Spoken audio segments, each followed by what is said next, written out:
നമസ്കാരം. എല്ലാവർക്കും ടൂസ് അക്കാഡമിയുടെ പുതിയൊരു വീഡിയോയിലേക്ക് സ്വാഗതം. സിടെറ്റ് മലയാളവുമായി ബന്ധപ്പെട്ട് നിങ്ങളുടെ പഠനത്തെ ഒന്നുകൂടി ബലപ്പെടുത്തുന്നതിന് വേണ്ടിയും നിങ്ങളുടെ പഠനം ഏത് രീതിയിലേക്ക് മുന്നോട്ട് കൊണ്ടുപോകണം എന്നറിയുന്നതിനും വേണ്ടിയിട്ട് നമ്മളിന്ന് ഈ ഒരു വീഡിയോ ചെയ്യുന്നത്. അപ്പം അതിൽ നമ്മുടെ ക്വസ്റ്റ്യൻ പേപ്പറിൽ ഏറ്റവും കൂടുതൽ ആവർത്തിച്ചു വന്നിട്ടുള്ള ചോദ്യങ്ങൾ അല്ലെങ്കിൽ ആവർത്തിച്ചു വന്നിട്ടുള്ള ഭാഗങ്ങൾ, ഏരിയകളാണ് നമ്മൾ ഇന്ന് ഈ ഒരു വീഡിയോയിലൂടെ ഡിസ്കസ് ചെയ്യുന്നത്. അപ്പോൾ ഇങ്ങനെ ഒരു വീഡിയോ ചെയ്യുന്നതിലൂടെ നിങ്ങൾക്ക് കുറച്ചുകൂടി ഫോക്കസ്ഡ് ആയിട്ട് പഠിക്കാൻ വേണ്ടിയിട്ട് സാധിക്കും എന്ന് കരുതുന്നു. അപ്പോൾ നമുക്ക് കുറച്ച് ചോദ്യങ്ങളിലൂടെ ഈ ഏരിയകളെ ഒന്ന് പരിചയപ്പെടാം. നോക്കാം. അതിന് നമ്മൾ വ്യാകരണവുമായി ബന്ധപ്പെട്ട് വരുന്ന ഒരു ഭാഗമാണ് സന്ധി എന്ന് പറഞ്ഞിട്ടുള്ള ഒരു ഏരിയ. അപ്പോൾ സന്ധി എന്ന് പറഞ്ഞിട്ടുള്ള ഏരിയയിൽ നിന്നാണ് നമുക്ക് ഈ ഒരു ചോദ്യം വരുന്നത്. അപ്പോൾ സന്ധി എന്താണ് എന്നൊന്നും നമ്മളോട് ചോദിക്കില്ല. ഒരു ഉദാഹരണം തന്നിട്ട് ഏത് സന്ധിയാണ് എന്ന് ചോദിക്കാം. അതുപോലെ തന്നെ സന്ധിയിൽ നിന്ന് വരുന്ന മറ്റൊരു ചോദ്യമാണ് ഈ തരത്തിലുള്ള പിരിച്ചെഴുത്ത്. ഒന്നുകിൽ നമുക്ക് ഒരു വാക്ക് തന്നിട്ട് അതിനെ പിരിച്ചെഴുതിയതിൽ ശരിയായത് ചോദിക്കാം, അല്ലെങ്കിൽ പിരിച്ചെഴുതിയത് തന്നിട്ട് അതിൻ്റെ ശരിയായിട്ടുള്ള കൂട്ടിച്ചേർത്ത് എഴുതിയത് ഏതാണ് എന്നുള്ള രീതിയിലും ചോദിക്കാം. നമുക്ക് ഈ ഒരു ഭാഗത്തു നിന്ന് തന്നെ പല രീതിയിലുള്ള ചോദ്യങ്ങൾ വരാം. അപ്പം നമ്മൾ സന്ധി എന്താണ് എന്ന് പഠിച്ചു കഴിഞ്ഞാൽ മാത്രമാണ് നമുക്ക് ഇതിനൊരു കറക്റ്റ് ആൻസർ കണ്ടെത്താൻ കഴിയുള്ളൂ. അപ്പോൾ നമുക്കറിയാം സന്ധി എന്ന് പറയുന്നത് 4 തരം സന്ധികളാണ് ഉള്ളത്. നമ്മൾ പലപ്പോഴും പറയുന്നതാണ് ലോപസന്ധി, ആഗമസന്ധി, ആദേശസന്ധി, ദ്വിത്വസന്ധി, ഇങ്ങനെ 4 തരം സന്ധികളാണ് നമുക്ക് സാധാരണഗതിയിൽ ഉള്ളത്. അപ്പം അതിൽ ഏറ്റവും കൂടുതൽ തവണ ചോദിക്കുന്ന സന്ധി എന്ന് പറയുന്നത് ഒന്നുകിൽ ആദേശസന്ധി അല്ലെങ്കിൽ ആഗമസന്ധി. ഈ 2 സന്ധികളാണ് ഏറ്റവും കൂടുതൽ തവണ ചോദിച്ച് കണ്ടിട്ടുള്ളത്. അപ്പം നമുക്ക് ഇവിടെ തന്നിട്ടുള്ള ചോദ്യം ഒന്ന് നോക്കാം. ഇത് നമുക്ക് പിരിച്ചെഴുത്താണ് ചോദിച്ചിട്ടുള്ളത്. പിരിച്ചെഴുത്ത് എങ്ങനെയാണ് പിരിച്ചെഴുതുന്നത് എന്നും പിരിച്ചെഴുതുന്ന സമയത്ത് ഇത് ഏത് സന്ധിയാണ് എന്നുള്ളതും കൂടി നമുക്കൊന്ന് നോക്കാം. ഓക്കെ. വൈകാരികോദ്ഗ്രഥനം പിരിച്ചെഴുതുക. വൈകാരി അധികം ഉദ്ഗ്രഥനം.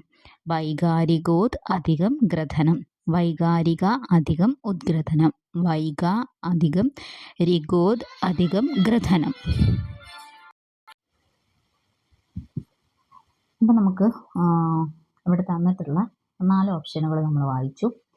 ഇതിൽ നമ്മൾ പ്ലസ് എന്ന് പറഞ്ഞാൽ ഞാൻ അധികം എന്ന് പറഞ്ഞിട്ടുള്ള ഇതാണ് പ്ലസ്. ഈ പ്ലസ്സിനെയാണ് നമ്മൾ അധികം എന്ന് പറയുന്നത്. അപ്പോൾ പ്ലസിൻ്റെ ഇടതുവശത്തുള്ള ഈ പദത്തിനെ നമ്മൾ പ്ലസിൻ്റെ ആ ഭാഗത്ത് ഏത് പദം വന്നു കഴിഞ്ഞാലും ആ പദത്തിനെയാണ് നമ്മൾ പൂർവ്വപദം എന്ന് പറയുന്നത്. ഓക്കെ, പൂർവ്വപദം എന്ന് പറയുന്നത്. ഇനി രണ്ടാമത്തെ പദത്തിനെ, അതായത് വലതുവശത്ത് വരുന്ന പദത്തിനെയാണ് നമ്മൾ ഉത്തരപദം അല്ലെങ്കിൽ പരപദം എന്ന് പറയുന്നത്. ഓക്കെ, ഞാൻ അത് പറയാൻ കാരണം ഇനി ഞാൻ എക്സ്പ്ലെയിൻ ചെയ്യുന്ന സമയത്ത് പൂർവ്വപദം ഉത്തരപദം എന്ന് പറയുന്ന സമയത്ത് നമുക്ക് ഡൗട്ട് വരാതിരിക്കാനാണ് കേട്ടോ. അപ്പോൾ ആദ്യ പദത്തിനെ നമ്മൾ പൂർവ്വപദം എന്നും രണ്ടാമത്തെ പദത്തിനെ നമ്മൾ ഉത്തരപദം എന്നാണ് വിളിക്കുക. ഉത്തരപദം അല്ലെങ്കിൽ പരപദം എന്ന് വിളിക്കും. ഇതിൽ എപ്പോഴും ഓർക്കുക, 2 പദങ്ങളും പിരിച്ചെഴുതുന്ന സമയത്ത് ഒറ്റയ്ക്ക് നിൽക്കുന്ന പദങ്ങളായിരിക്കും, അല്ലെങ്കിൽ ഒരു പൂർണ്ണ പദമായിട്ടാണ് നമ്മൾ എന്ത് ചെയ്യുക, ഈ പദങ്ങളെയൊക്കെ പിരിച്ചെഴുതുക. ഓക്കെ, അപ്പോൾ ഇവിടെ നോക്കൂ, വൈകാരി എന്ന് പറയുന്ന സമയത്ത് അത് ഒരു പൂർണ്ണ പദമല്ല. അതുപോലെ കോദ്ഗ്രഥനം എന്ന് കൊടുത്ത ഈ ഒരു രണ്ടാമത്തെ പദം കോദ്ഗ്രഥനം എന്ന് പറഞ്ഞാൽ അങ്ങനെ ഒരു പദം നമുക്ക് മലയാളത്തിലില്ല. കോദ്ഗ്രഥനം എന്ന് പറയുന്നത് ഉദ്ഗ്രഥനം എന്ന് പറയാം അല്ലേ. കോദ്ഗ്രഥനം എന്നും പറഞ്ഞിട്ടുള്ളൊരു പദമില്ല. അപ്പം അതൊരു പൂർണ്ണ പദമല്ല, ശരിയായിട്ടുള്ള പദമല്ല. അപ്പം നമുക്കതിനെ ക്യാൻസൽ ചെയ്തു പോകും. വൈകാരികോദ് അധികം ഗ്രഥനം, ഇതും നമുക്ക് വൈകാരികോദ് എന്ന് പറയുന്ന ഒരു പദം നമുക്കില്ല. അപ്പം അതുകൊണ്ട് അതും നമുക്ക് ക്യാൻസൽ ചെയ്യാം. അപ്പം നമുക്ക് ക്യാൻസൽ ചെയ്യുന്ന ഒന്നാമത്തെ കാര്യം എന്ന് പറയുന്നത്, ഇതുപോലെ 2 പദങ്ങളും എന്തായിരിക്കും, പൂർണ്ണ പദങ്ങളായിരിക്കും. ഓക്കെ, പൂർണ്ണ പദങ്ങളായിരിക്കും, പ്രത്യേകമായിട്ടുള്ള അർത്ഥമുള്ള പദങ്ങളായിരിക്കും. ഓക്കെ, ഇനി വൈകാരിക അധികം ഉദ്ഗ്രഥനം. വൈകാരിക അല്ലെങ്കിൽ വൈകാരികം എന്ന് നമ്മൾ പറയും. അപ്പോൾ അതൊരു പൂർണ്ണപദം. ഉദ്ഗ്രഥനം, ഒരു പദം, ഏതെങ്കിലും ഒരു പദം എന്താണ് പൂർണ്ണപദം അല്ലെങ്കിൽ പൂർണ്ണ അർത്ഥം ഉൾക്കൊള്ളുന്ന പദമായിരുന്നാലും മതി. അപ്പോൾ ഇവിടെ ഉദ്ഗ്രഥനം എന്ന് പറയുന്നത് പൂർണ്ണമായ അർത്ഥം ഉൾക്കൊള്ളുന്ന ഒരു പദമാണ്. അപ്പോൾ നമുക്ക് ഇതിൽ കറക്റ്റ് ഓപ്ഷൻ എന്ന് പറയുന്നത് ഏതാണ്? ഓപ്ഷൻ 3 ആണ് കറക്റ്റ് ആയിട്ടുള്ള ഒരു ഓപ്ഷനായിട്ട് വരുന്നത്. ക്ലിയർ? ഇനി നാലാമത്തെ ഓപ്ഷൻ നമുക്ക് ആദ്യം തന്നെ കട്ട് ചെയ്യാം. വൈഗ അധികം രിഗോദ് അങ്ങനെയൊന്നും എന്ത് ചെയ്യില്ല, നമ്മൾ തിരിച്ചെഴുതില്ല. തിരിച്ചെഴുതുന്ന സമയത്തൊരു പൂർണ്ണ പദമായിട്ട് മാത്രമേ നമ്മൾ എപ്പോഴും പിരിച്ചെഴുതുള്ളൂ. അപ്പോൾ ഇത് നിങ്ങൾക്ക് നമ്മൾ സന്ധിയുടെ തിയറി ഒന്നും പഠിച്ചിട്ടില്ലെങ്കിൽ പോലും നിങ്ങൾക്ക് കണ്ടെത്താൻ പറ്റുന്ന ഒരു എളുപ്പ വഴിയായിട്ടാണ് ഇങ്ങനെ പറഞ്ഞിട്ടുള്ളത്. ഓക്കെ, ഇനി നമുക്ക് യഥാർത്ഥ രീതിയിലേക്കൊന്ന് പോയി നോക്കാം. വൈകാരികോദ്ഗ്രഥനം എന്ന് പറയുന്ന സമയത്ത് നമ്മൾ ആൻസർ ഇവിടെ കണ്ടെത്തി വെച്ചു. വൈകാരിക അധികം ഉദ്ഗ്രഥനം എന്ന് നമ്മൾ കണ്ടുവച്ചു. അപ്പോൾ ഇവിടെ വൈകാരികോദ്ഗ്രഥനം എന്ന് പറയുന്ന ഈ വാക്കിൽ വൈകാരിക അധികം ഉദ്ഗ്രഥനം എന്ന് ചേർത്തെഴുതുന്ന സമയത്ത് ഇവിടെ എന്ത് മാറ്റമാണ് സംഭവിച്ചത് എന്ന് നോക്കാം. എന്ത് മാറ്റമാണ് സംഭവിച്ചത്? ക എന്നുള്ള അക്ഷരത്തിനോട് കൂടി ഉ എന്നുള്ള അക്ഷരം ചേർത്തപ്പോൾ എന്തായി? കോ എന്നായി. ഓക്കെ, കോ എന്നായിട്ട് ഈ ഉ ഇവിടെ ലോപിച്ചിട്ട് എന്തായി മാറി? കോ ആയിട്ട് ഗ്രഥനം എന്നുള്ളത് അതിനോട് കൂടി ചേരുകയാണ് ചെയ്തിട്ടുള്ളത്. ഓക്കെ, അപ്പോൾ ഇവിടെ ലോപസന്ധിയാണ് വന്നിട്ടുള്ളത്, ലോപിക്കുകയാണ് ചെയ്തിട്ടുള്ളത്. ക്ലിയർ? ഇനി ഇതറിയണമെങ്കിൽ നമുക്ക് മറ്റൊരു കാര്യം കൂടി അറിയണം. നമ്മൾ എപ്പോഴാണ് ഓ ചേരുന്ന സമയത്ത് എങ്ങനെയാണ് ക എന്നുള്ള അക്ഷരം എന്താവുക? കോ എന്നാവുന്നത് എന്നറിയണമെങ്കിൽ നമ്മൾ അക്ഷരം പഠിക്കുന്ന സമയത്ത് സ്വരാക്ഷരങ്ങളെ രണ്ട് രീതിയിൽ നമ്മൾ തരംതിരിക്കുന്നുണ്ട്. ഹ്രസ്വം, ദീർഘം എന്ന് തിരിക്കുന്നുണ്ട്. അതുപോലെ തന്നെ സമാനാക്ഷരം, സന്ധ്യാക്ഷരം എന്ന് തിരിക്കുന്നുണ്ട്. അതിൽ സമാനാക്ഷരം, സന്ധ്യാക്ഷരം എന്നുള്ള ഈ ഒരു ഭാഗവുമായി ബന്ധപ്പെട്ടിട്ടുള്ള മാറ്റമാണ് ഇവിടെ വരുന്നത്. സമാനാക്ഷരം എന്ന് പറയുന്നത് ഏതൊക്കെ അക്ഷരങ്ങളാണ് സമാനാക്ഷരം എന്ന് ചോദിച്ചാൽ സ്വരാക്ഷരങ്ങളെ വെച്ചിട്ടാണ് കേട്ടോ പറയുന്നത്. അതിൽ ആ, ആ, ഈ, ഉ, ഇത് ഉ, ഊ എന്നുള്ള ഈ അക്ഷരങ്ങൾ, ഇതാണ് സമാനാക്ഷരം എന്ന് പറയുന്നത്. അതായത് ഈ അക്ഷരങ്ങൾ നമുക്ക് ഇനി പിരിക്കാനൊന്നും പറ്റില്ല. ഓക്കെ, ഇനി സന്ധ്യാക്ഷരം എന്ന് പറയുന്നത് സ്വരാക്ഷരങ്ങളിൽ തന്നെ രണ്ട് അക്ഷരങ്ങൾ തമ്മിൽ കൂടിച്ചേർന്നിട്ടുണ്ടാവുന്നതാണ് സന്ധ്യാക്ഷരം എന്ന് പറയുന്നത്. ഓക്കെ, സന്ധ്യാക്ഷരം രണ്ട് സ്വരാക്ഷരങ്ങൾ തമ്മിൽ കൂടിയിട്ട് എന്തുണ്ടാവുന്നു? പുതിയൊരു സ്വരാക്ഷരം ഉണ്ടാവുന്നു. അതിനെയാണ് നമ്മൾ സന്ധ്യാക്ഷരം എന്ന് പറയുന്നത്. ഇപ്പോൾ ആയും ഊയും കൂടി ചേരുമ്പോൾ ഓ ഉണ്ടാവുന്നു. ഓ അല്ലെങ്കിൽ ഓ, ഓ, ഔ ഈ വിഭാഗത്തിൽ പെടുന്ന അക്ഷരങ്ങൾ ഉണ്ടാവുന്നു. അതുപോലെ ആയും ഈയും കൂടി ചേരുന്ന സമയത്ത് അവിടെ എന്തുണ്ടാവുന്നു? എ എന്നുള്ള അക്ഷരം ഉണ്ടാവുന്നു. ഓക്കെ, ഇങ്ങനെയാണ് അക്ഷരങ്ങൾ ഉണ്ടാവുന്നത്. അപ്പോൾ ഇവിടെ ആയും ഓയും കൂടി ചേരുന്ന സമയത്താണ് എന്തുണ്ടാവുക? ഓ ഉണ്ടാവുക. ഓ അല്ലെങ്കിൽ ഓ ഉണ്ടാവുക. ഇവിടെ നോക്കൂ, വൈകാരിക എന്നുള്ളതിൽ ക എന്നുള്ള അക്ഷരത്തെ നമ്മൾ തിരിച്ചെഴുതുന്ന സമയത്ത് എങ്ങനെ എഴുതുക? ക് അധികം ആ എന്നാണ് എഴുതുക. ഓക്കെ, അപ്പോൾ അവസാനം വരുന്ന അക്ഷരം ഇത് തന്നെയാണ്, ആയാണ്. ഈ ആയോടുകൂടി ഊ ചേരുന്ന സമയത്താണ് ഉണ്ടാവുന്നത്, അത് ഓ ആയി മാറുന്നത്. ഓക്കെ, അപ്പോൾ ഈ ഓ കായോടുകൂടി ചേരുന്ന സമയത്ത് ഉണ്ടാവും കോ എന്നായി മാറുന്നു. ക്ലിയർ ആയി എന്ന് വിചാരിക്കുന്നു കേട്ടോ. ഓക്കെ, ഈ ഒരു ചോദ്യം മനസ്സിലായെന്ന് വിചാരിക്കുന്നു. സന്ധിയുമായി ബന്ധപ്പെട്ട് എപ്പോഴും ചോദിക്കുന്ന ഒരു ചോദ്യമാണ്. ചോദ്യം എന്ന് പറഞ്ഞാൽ ഈ സെയിം ഉദാഹരണമല്ല ചോദിക്കുക, ഇതേ രീതിയിലുള്ള ഉദാഹരണങ്ങൾ ചോദിച്ച് കണ്ടിട്ടുണ്ട്. അപ്പം നിങ്ങൾ അതൊന്ന് ഓർത്ത് വയ്ക്കുക കേട്ടോ. അടുത്തത് പെഡഗോജിയുമായി ബന്ധപ്പെട്ടിട്ടുള്ളതാണ്. ഭാഷാ പഠനത്തിൽ പ്രധാന പങ്ക് വഹിക്കുന്നു. ഈ പ്രസ്താവനയുമായി ബന്ധപ്പെടുന്നത്, അതായത് സാമൂഹിക ഇടപെടലുകൾ എന്നാണ്. ക്വസ്റ്റ്യൻ ഫുൾ ആയിട്ടില്ലെന്ന് തോന്നുന്നു. സാമൂഹിക ഇടപെടലുകൾ ഭാഷാ പഠനത്തിൽ പ്രധാന പങ്ക് വഹിക്കുന്നു. ഈ പ്രസ്താവനയുമായി ബന്ധപ്പെടുന്നത് ആരാണ് എന്നുള്ളതാണ്. ചോംസ്കി, പിയാഷെ, വൈഗോട്സ്കി, സ്കിന്നർ. അപ്പോൾ നമുക്കറിയാം സോഷ്യൽ ഇൻ്ററാക്ഷൻ എന്ന് പറയുന്ന ആ ഒരു ടേം ആരുമായി ബന്ധപ്പെട്ടിട്ടുള്ളതാണ്? വൈഗോട്സ്കിയുമായി ബന്ധപ്പെട്ടിട്ടുള്ളതാണ്. നമ്മൾ സോഷ്യൽ കൺസ്ട്രക്റ്റിവിസം പഠിക്കുന്ന സമയത്ത് പഠിക്കുന്നുണ്ട്. കുട്ടി സമൂഹവുമായി ഇടപെട്ടിട്ടാണ് എന്ത് പഠിക്കുന്നത്, പല കാര്യങ്ങളും ആർജിച്ചെടുക്കുന്നത് എന്ന് പഠിക്കുന്നുണ്ട്. ഇനി പിയാഷെയും നമുക്ക് കൺസ്ട്രക്റ്റിവിസ്റ്റ് മെത്തേഡിൽ ഉൾക്കൊള്ളുന്ന ആളാണ് പിയാഷെ എന്ന് പറയുന്നത്. സ്കിന്നർ ആണെങ്കിൽ നമുക്ക് ബിഹേവിയറിസത്തിൽ പെടുന്ന ആളാണ്. ചോംസ്കി നമുക്കറിയാം ഭാഷയുമായി ബന്ധപ്പെട്ടിട്ട് നിരവധി കണ്ടെത്തലുകൾ നടത്തിയിട്ടുള്ള ആളാണ്. ചോംസ്കി രചനാന്തരണം, പ്രചനവ്യാകരണം ഒക്കെ, അതുപോലെ തന്നെ ലാഡ്, ഇതൊക്കെ ചോംസ്കിയുടെ സംഭാവനയാണ്. ഓക്കെ, ക്ലിയർ ആയി വിചാരിക്കുന്നു. അടുത്തത് വിപരീതം. ഉത്കൃഷ്ടം എന്നതിൻ്റെ വിപരീത പദം ഏത്? നമുക്ക് ചോദിക്കുന്ന വൊക്കാബുലറി കൂടുതലായിട്ടും വിപരീതം, പകരപദം, പര്യായപദം, മറ്റ് അർത്ഥം, ജ്ഞാനാർത്ഥം, അങ്ങനെയുള്ള കാര്യങ്ങളൊക്കെ നമുക്ക് നമ്മുടെ എക്സാമിൽ കൂടുതലായിട്ട് ചോദിച്ചു കണ്ടിട്ടുണ്ട്. അപ്പോൾ വിപരീത പദം ഏത് എന്ന് പറഞ്ഞാൽ ഉത്കൃഷ്ടം എന്ന വാക്കിന്റെ വിപരീത പദമാണ് ഇവിടെ ചോദിച്ചത്. അനിഷ്ടം, അപകൃഷ്ടം, പരാകൃഷ്ടം, വരിഷ്ടം. അപ്പൊ ഈ ഒരു ചോദ്യം തന്നെ വരും എന്നല്ല പറയുന്നത്. അപ്പൊ വിപരീത പദങ്ങൾ നമുക്ക് എത്ര പഠിച്ചു വെക്കാൻ പറ്റുമോ അത്രയും പഠിച്ചു വെക്കുക. അപ്പൊ വിപരീത പദത്തിൽ നിന്ന് എന്തായാലും ഒരു ചോദ്യം ഉണ്ടായിരിക്കും. അപ്പൊ ഉത്കൃഷ്ടം എന്ന പദത്തിന്റെ വിപരീതം അപകൃഷ്ടമാണ്. ഉത്കൃഷ്ടത്തിന്റെ വിപരീതം അപകൃഷ്ടമാണ്. അനിഷ്ടത്തിന്റെ വിപരീതം എന്തായിരിക്കും? ഇഷ്ടമാണ് അല്ലെ. ഇഷ്ടമില്ലാത്ത ആളെ നമ്മൾ അനിഷ്ടം എന്ന് പറയുന്നത്. ഓക്കെ, ഇഷ്ടം, അനിഷ്ടം. ഓക്കെ, അപ്പൊ ഈ ഒരു ഭാഗം വിപരീതം, അതുപോലെ വൊക്കാബുലറിയുമായി ബന്ധപ്പെട്ട് നമുക്ക് പഠിക്കാവുന്ന മാക്സിമം കാര്യങ്ങൾ പഠിച്ചു വയ്ക്കുക. അതിൽ ശൈലി, പഴഞ്ചൊല്ല്, പിന്നെ നമുക്ക് വിവർത്തനം, അങ്ങനത്തെ കാര്യങ്ങളൊന്നും നമ്മൾ പഠിക്കേണ്ടതില്ല. ഇതുപോലെ ഈ പര്യായങ്ങൾ, അതുപോലെ തന്നെ അനാർത്ഥങ്ങൾ, അർത്ഥവ്യത്യാസങ്ങൾ, അതുപോലെ തന്നെ വിപരീത പദം, അങ്ങനെയുള്ള കാര്യങ്ങളൊന്നും നമ്മൾ നോക്കി വയ്ക്കുക കേട്ടോ.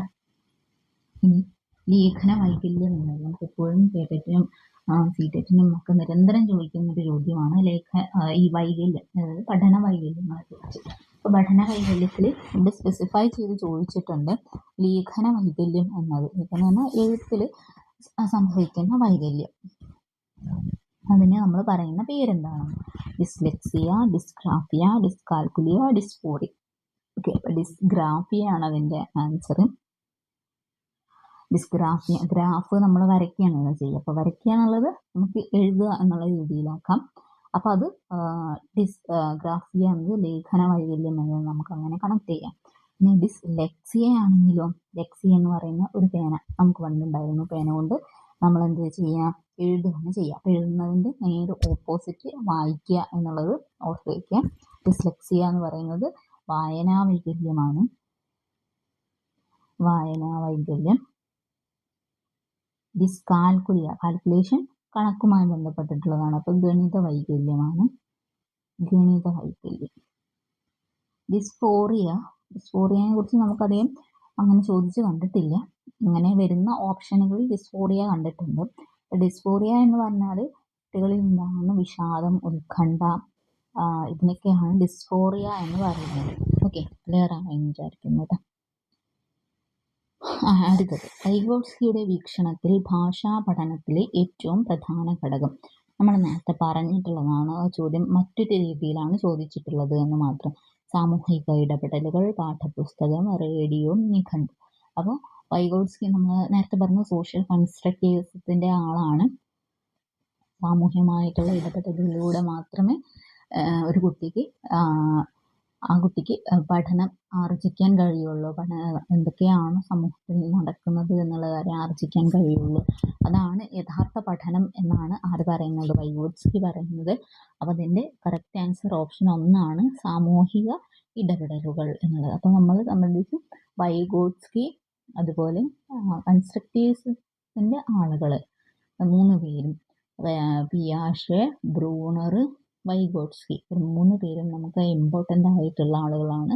അവരെ കുറിച്ച് കൃത്യമായിട്ട് നിങ്ങൾ അറിഞ്ഞിരിക്കണം. ഓരോരുത്തരും അവരുടെ സംഭാവനകൾ എന്തൊക്കെയാണ് എന്നുള്ളത് ഇതിനെക്കുറിച്ച് കൃത്യമായിട്ടുള്ള ഐഡിയ നിങ്ങൾക്ക് ഉണ്ടായിരിക്കണം.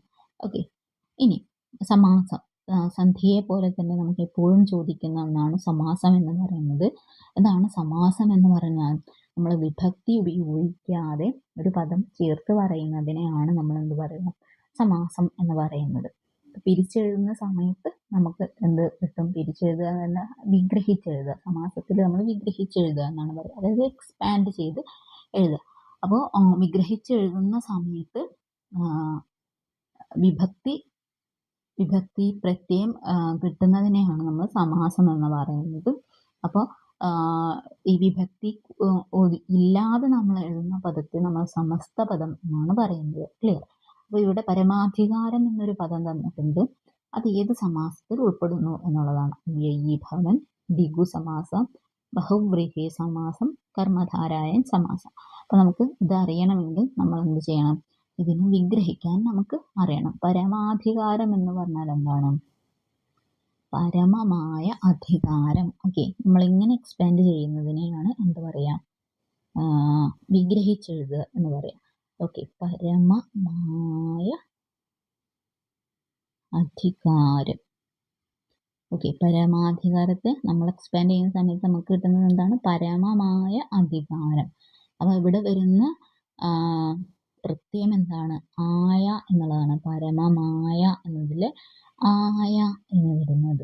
ആയ വരുന്ന സമാസമാണ് കർമ്മധാരായ സമാസം. പഠിക്കാൻ എളുപ്പത്തിനാണ് പറയുന്നത്. ധാരായ ആയ എന്നുള്ളത്. ഓക്കെ, ആ രീതിയിൽ ഓർത്ത് വയ്ക്കുക. അപ്പോൾ വിഗ്രഹിക്കുന്ന സമയത്ത് ആയ വരുന്ന സമാസമാണ് കർമ്മധാരായ സമാസം എന്ന് പറയുന്നത്. ക്ലിയർ? ഇനി അപ്പോൾ ഇതിൻ്റെ ആൻസർ ഓപ്ഷൻ 4 കർമ്മധാരായ സമാസമാണ് പരമാധികാരം എന്ന് പറയുന്നത്. ഓക്കെ, ഇനി ബഹുവ്രീഹി സമാസം എന്ന് പറഞ്ഞാൽ എന്താണ്? നേരിട്ടുള്ള അർത്ഥമല്ല ഉണ്ടായിരിക്കുക, മറ്റൊന്ന് അതിൻ്റെ അർത്ഥമായിട്ട് വരുന്നത്. അതായത് വിഗ്രഹിക്കുന്ന സമയത്ത് മറ്റൊരു കാര്യം അല്ലെങ്കിൽ മറ്റൊരു വസ്തു അല്ലെങ്കിൽ മറ്റൊരു വ്യക്തി എന്തായിട്ട് വരിക? അർത്ഥമായിട്ട് വരുന്നതിനെയാണ് നമ്മൾ എന്ത് പറയുക? ബഹുവ്രീഹി സമാസം എന്ന് പറയുന്നത്. ഒരു ഉദാഹരണം പറയാം.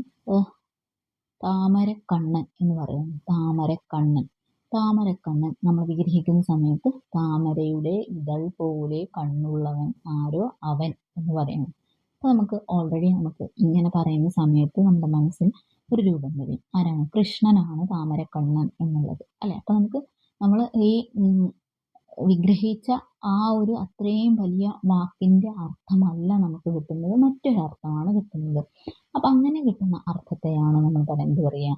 ബഹുവ്രീഹി സമാസം എന്നുകൊണ്ട് ഉദ്ദേശിക്കുന്നത്. ഓക്കെ, ദിഗു സമാസം. ദിഗു എന്ന് പറഞ്ഞു കഴിഞ്ഞാൽ സംഖ്യാവാചിയായിട്ടുള്ള സമാസത്തെയാണ് നമ്മൾ എന്ത് പറയുക? ദിഗു സമാസം എന്നുകൊണ്ട് ഉദ്ദേശിക്കുന്നത്. ഓക്കെ, സംഖ്യാവാചിയായിട്ടുള്ള സമാസമാണ് ദിഗു സമാസം. അപ്പം നമ്മൾ പറയണേ ഏകദിനം എന്ന് പറയണേ. ഏകദിനം എന്ന് പറഞ്ഞാൽ ഒരു ദിനം. അങ്ങനെ ആദ്യത്തെ പദം സംഖ്യ ആയിട്ട് വരുന്നതിനെയാണ് നമ്മൾ എന്ത് പറയുക? ദിഗു സമാസം എന്നതുകൊണ്ട് ഉദ്ദേശിക്കുന്നത്. ഇനി അവ്യയീഭാവ സമാസം എന്ന് പറഞ്ഞാൽ ഇത് കൂടുതലും സംസ്കൃത പദത്തിലാണ് കാണുന്നത്. മലയാള പദത്തിൽ കണ്ടിട്ടില്ല എന്നാണ്, കാണുന്നില്ല എന്നാണ് ആര് പറയുന്നത്? പറയുന്നത്. വിഗ്രഹിക്കുന്ന സമയത്ത് പൂർവോത്തര പദങ്ങളിൽ ഉത്തരപദം ആദ്യം വരികയും പൂർവപദത്തിന്റെ അർത്ഥം രണ്ടാമത് വരികയും ചെയ്യുന്നതിനാണ്. അപ്പോൾ ഉത്തരപദം പൂർവപദം എന്താണ് നേരത്തെ പറഞ്ഞു. അപ്പോൾ വിഗ്രഹിക്കുന്ന സമയത്ത് ഉത്തരപദങ്ങളിൽ ഉത്തരപദം ആദ്യം വരിക, പൂർവപദത്തിന്റെ അർത്ഥം രണ്ടാമത് വരിക. അങ്ങനെ വരുന്നതിനെയാണ് എന്ത് പറയുന്നത്? അവ്യയീഭാവ സമാസം എന്ന് പറയുന്നത്. ഇപ്പോൾ പ്രതിദിനം എന്ന് പറയുന്നത്, അപ്പം ഇതിൽ പൂർവപദം ഏതാണ്? പ്രതി എന്നുള്ളത്. ഉത്തരപദം ദിനം എന്നുള്ളതാണ് ഉത്തരപദം എന്ന് പറയുന്നത്. പ്രതിദിനം. അപ്പം ഇതിൽ ഉത്തരപദം ആദ്യം വരും. വിഗ്രഹിക്കുന്ന സമയത്ത് ഉത്തരപദം ആദ്യം വരും. പൂർവപദത്തിന്റെ അർത്ഥം എന്ത് വരും? രണ്ടാമത് വരും. ഓക്കെ, ഇപ്പൊ പ്രതിദിനം എന്നത് വിഗ്രഹിക്കുന്ന സമയത്ത് നമുക്ക് എന്താ കിട്ടുക? ദിനം തോറും എന്നാണ് കിട്ടുക. ദിനം തോറും എന്നാണ് കിട്ടുക. അപ്പോൾ ഉത്തരപദം ആദ്യം വരുന്നു, പൂർവപദത്തിന്റെ അർത്ഥം രണ്ടാമത് വരുന്നു. Okay, clear? അങ്ങനെ വരുന്നതിനെയാണ് അവ്യയീഭാവ സമാസം എന്ന് പറയുന്നത്. ക്ലിയർ ആയി എന്ന് വിചാരിക്കുന്നു. അപ്പൊ ഈ ഭാഗങ്ങളൊക്കെ സ്ഥിരമായിട്ട് വരുന്ന ആവർത്തിച്ച് വരുന്ന ഭാഗങ്ങളാണ്. ഈ ഭാഗങ്ങളൊക്കെ നിങ്ങൾ നോക്കി വെച്ച് പോവുക. ഓക്കെ, വീണ്ടും മറ്റൊരു ക്ലാസ്സുമായിട്ട് കാണാം. Thank you.